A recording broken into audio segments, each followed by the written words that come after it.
ఇంత స్వీట్ తిన్న తర్వాత ఖచ్చితంగా హాట్ తినాలనిపిస్తుందా లేదా? అయితే మేము ఫస్ట్ క్రిస్పీ చికెన్ అనుకున్నాం.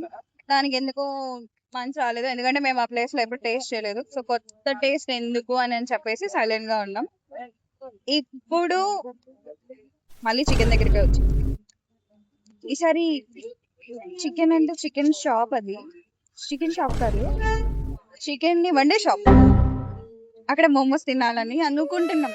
నాకు ఎప్పటి నుంచో ఉంది మోమోస్ తినాలి తినాలి అని. ఇది గౌల్దొడ్డిలో న్యూ క్వాలిటీ రోల్ అంట.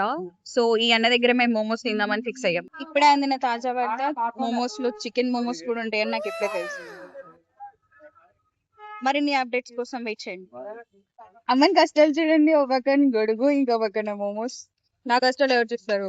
గొడుగు, నేను రికార్డ్ చేస్తున్నాను, అండ్ ఇది కూడా అమ్మని ఫోన్. అదే నేను 6 మోమోస్ వస్తాయని మెంటల్ గా ఫిక్స్ అయ్యాను. బట్ అన్నగారు 8 ఇచ్చి తిరిగి నేను లెక్కల్లో కొంచెం వీక్ అయ్యాను. అంటే మెంటల్ గా 6 అని ఫిక్స్ అయ్యాను కాబట్టి నేను అలాగే అనుకున్నాను.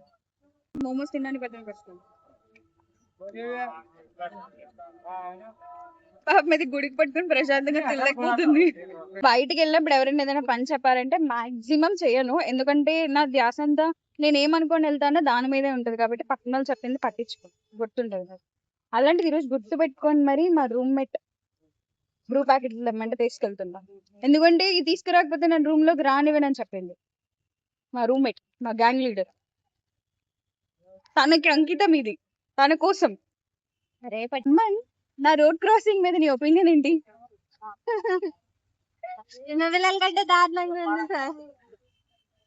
ఎవరు లేనప్పుడు నేను ఒక్కదాన్నే చేసుకొని వస్తాను రోడ్ క్రాస్, తెలుసా? కోపం వచ్చింది.